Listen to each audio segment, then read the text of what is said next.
آج یکم مئی کے حوالہ سے یوم مزدور جو ہے دنیا میں منایا جا رہا ہے، تو آیا کیا ہم جو مزدور ہیں پاکستان کے اندر ان کا حق دے رہے ہیں یا نہیں؟ میرے آقا صلی اللہ تعالی علیہ وسلم نے فرمایا مزدور کو اس کا پسینہ سوکھنے سے پہلے اس کی مزدوری دے دو، اور یہ وقت ہے کہ ہم اس وقت جتنے ایسے ضرورت مند لوگ ہیں جو مزدور ہیں، مزدوری کرنے والے، مزدوریاں رک گئیں، ان تک اپنے مال حلال سے ان کی خدمت کریں، اور آپ اس کام کے اندر شامل ہو جائیے اور اپنے مال کو، زکوٰۃ کو، صدقات کو جو ہے وہ اللہ کی راہ میں خرچ کیجئے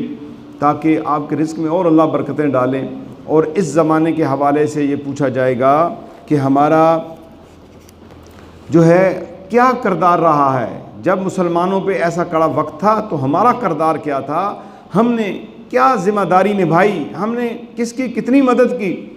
تو آپ کو میں دعوت دیتا ہوں، الحمدللہ محمدی روحانی قافلہ پورے پاکستان کے اندر اس مشن کو لے کے جا رہا ہے، اور روزمرہ کی بنیاد پہ افطاری کا انتظام یہاں پر ہوتا ہے۔ آپ ان لوگوں تک دعوت پہنچائیں جو مزدور طبقہ ہے، جو مزدور ہوتے ہیں، ان تک آپ نے یہ میرا پیغام پہنچانا ہے کہ 5:30 بجے ہمارا افطاری کا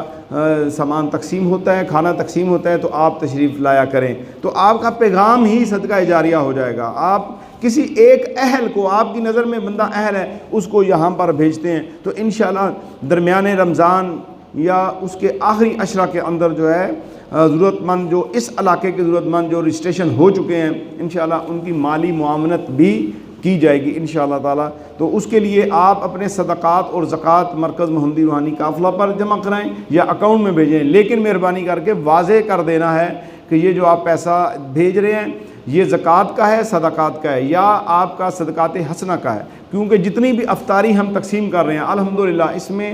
ایک پائی بھی زکوٰۃ کی ابھی تک اس میں شامل نہیں ہے۔ یہ تمام لوگ یہ افطاری لے سکتے ہیں اور کھا سکتے ہیں جو شام کو یہاں پر مرکز پر تقسیم ہوتی ہے، اور دیگر علاقوں میں بھی جو احباب معاونت کر رہے ہیں، تقسیم کر رہے ہیں، تو میں نے اس میں زکوٰۃ و صدقات کو اس میں شامل نہیں کیا تاکہ تمام مسلمان جو ہیں وہ یہ افطاری لے کے